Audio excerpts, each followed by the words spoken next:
जय हिंद दोस्तों। आज हम आपको यहाँ पे कक्षा 12 का बहुत ही महत्वपूर्ण प्रश्न लेके आए हैं जो कि 3 मार्च के लिए आपका जो पेपर है इंटरमीडिएट का मैथमेटिक्स का, तो उसके लिए बहुत ही इंपॉर्टेंट हो सकता है। इससे पहले मैंने एक वीडियो बनाई थी, उसमें लिखा था एक परिवार में 3 बच्चे हैं, और यहाँ पे मैं एक क्वेश्चन लेके आया हूँ एक परिवार में 2 बच्चे हैं। तो ध्यान से रखिएगा कि दोनों क्वेश्चन जो है बहुत ही इंपॉर्टेंट है। 3 वाला जो है वो 8 नंबर में आता है और 2 वाला जो है वो 5 नंबर में पूछा जाता है, लेकिन आते जरूर है, ये बात ध्यान रखिएगा। ठीक है दोस्तों, तो कैसे करते हैं इनको सॉल्व करिएगा, ध्यान से समझिएगा, जैसे हम करा रहे हैं उसको ध्यान से समझिएगा कैसे हम इसको सॉल्व कर सकते हैं। ठीक है दोस्तों, तो अगर चैनल पहली बार आए चैनल को सब्सक्राइब कीजिएगा, वीडियो को शेयर कीजिएगा और कमेंट करके जरूर बताइएगा। वीडियो को लाइक करना ना भूलें, जब भी आपको अच्छे इंटरेस्टिंग वीडियो जरूर मिलेंगी। ठीक है दोस्तों, तो एक परिवार में 2 बच्चे हैं, यदि ज्ञात हो कि बच्चे में कम से कम बच्चा लड़का हो तो दोनों के लड़का होने की प्रायिकता ज्ञात कीजिए। जबकि वो वाला सवाल था, अगर यहाँ पे अगर इसी सवाल की बात करें, अगर वो लड़की होने की प्रायिकता ज्ञात करें, दोनों को करने का तरीका एक जैसी है, चाहे लड़का हो चाहे लड़की, दोनों का आंसर सेम ही आएगा। ऐसी जो 3 बच्चे वाला सवाल था बिल्कुल सेम, उसमें लड़की होने की पूछी थी, लेकिन वहां पे अगर लड़के होने की पूछेंगे तो वहां पे सेम टू सेम आंसर वैसी सेम आएगा। ठीक है, तो सबसे पहले हम यहाँ पे इसकी बात करते हैं, क्योंकि यहाँ पे ये वाला सवाल दिया हुआ है। तो एक परिवार में 2 बच्चे हैं, यदि ज्ञात हो कि बच्चे में कम से कम एक बच्चा लड़का होने, ठीक है, दोनों के लड़का होने की प्रायिकता ज्ञात करनी है। तो दोनों की जो ज्ञात करनी होती है वो चीज हम क्या करते हैं, ई से मानते हैं। ठीक है, तो सबसे पहले हम क्या करते हैं, समष्टि रूप निकाल देते हैं इसके। तो समष्टि रूप में क्या है, 2 बच्चे हैं, तो कैसे करेंगे, सबसे पहले हमने क्या किया, बॉय बॉय ज्ञात कर लिया।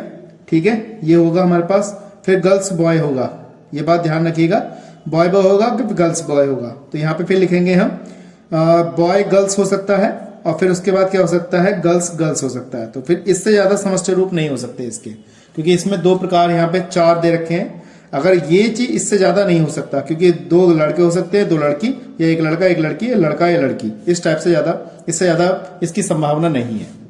ठीक है दोस्तों, तो इसी क्रम में अगर हम देखें तो सबसे पहले कह रहा है तो दोनों के लड़का होने की प्रायिकता ज्ञात करनी है। तो जो लड़का होने की प्रायिकता करनी है उसको हम समष्टि रूप निकालते हैं, एन ई से मान लेते हैं। तो दोनों के लड़का होने की प्रायिकता लिखना चाहो तो लिख सकते हैं, दोनों, यहां लिख सकते हैं दोनों बच्चे या बच्चों की, दोनों बच्चे लड़का होने की प्रायिकता, यहां लिख सकते हैं लड़का होने की प्रायिकता हम यहां पे ज्ञात करेंगे, होने की प्रायिकता। ठीक है दोस्तों, तो यहाँ पे लड़का होने की प्रायिकता हम ज्ञात कर रहे हैं। तो इसको लिखने का तरीका क्या है हमारे पास, यहाँ पे दोनों लड़का होने की प्रायिकता क्या है, एन ई बराबर, तो केवल यहाँ पे हमारे पास क्या होंगे, लड़का होने की प्रायिकता केवल लड़के होंगे इसमें, इससे ज्यादा प्रायिकता संभावना होगी नहीं। तो इसकी प्रोबेबिलिटी कितनी होगी, पीई बराबर, ये एक घटना एक बार घटी है 1, और यहाँ पे क्या घटी है 1 2 3 4, तो 4 बार लिखेंगे तो 1/4। तो लड़का होने की प्रायिकता तो हमारे पास ये आ गई। उसके बाद कह रहा है कम से कम बच्चों में कम से कम एक बच्चा लड़का हो, तो इसकी प्रायिकता ज्ञात करते हैं, इसको हम एफ से दर्शाते हैं, तो इसको एन एफ मान लेते हैं। तो यहाँ लिख लेते हैं कम से कम बच्चा एक लड़का होने की प्रायिकता।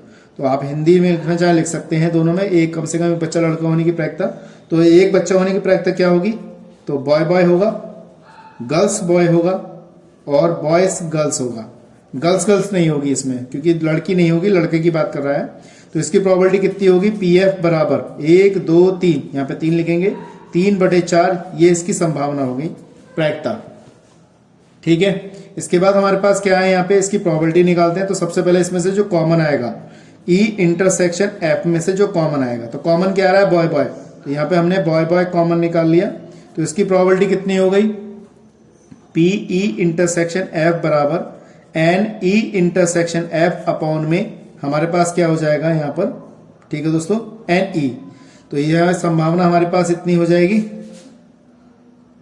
तो हमारे पास ये संभावना हो जाएगी, पूरी संभावना हो जाएगी एन एस, यहाँ पे निकल के आएगी। तो N E upon N S का मान हमारे पास कितना, एक घटना है, और इसकी घटना कितनी है हमारे पास 4। ठीक है दोस्तों, तो पी ई इंटरसेक्शन एफ का मान कितना आ गया, 1/4 आ गया। अब सवाल में कह रहा है, तो सब चीज आ गई, तो फॉर्मूले में कह रहा है दोनों लड़का होने की प्रायिकता ज्ञात कीजिए। तो दोनों लड़के होने की प्रायिकता हो जाएगी पी ई अपॉन एफ बराबर, तो यहां लिखेंगे P E intersection F upon में पी एफ, ये हो गई। और इसकी वैल्यू कितनी आई, 1/4 आई है, और इसकी वैल्यू कितनी है, 3/4 है। तो यहाँ पे 4 से 4 कैंसिल, तो 1/3 हमारा क्या है इसका आंसर। तो मैं समझता हूँ ये क्वेश्चन आपको अच्छी तरह समझ में आ गया होगा, ज्यादा बड़ा सवाल नहीं है, छोटा सा सवाल है। तो इस टाइप के सवाल जो है आपके 5-5 नंबर में, 8-8 नंबर में पूछे जाते हैं। ठीक है दोस्तों, मैं समझता हूँ ये चीज आपको अच्छी तरह समझ में आई होगी। अगर चैनल पहली बार आए चैनल को सब्सक्राइब कीजिएगा, वीडियो को शेयर कीजिएगा और कमेंट करके जरूर बताइएगा, और वीडियो को लाइक करना ना भूलें। ठीक है दोस्तों, तो आज के लिए इतना ही। नेक्स्ट वीडियो मिलते हैं ऐसे इंटरेस्टिंग क्वेश्चनों के साथ। जय हिंद, जय भारत।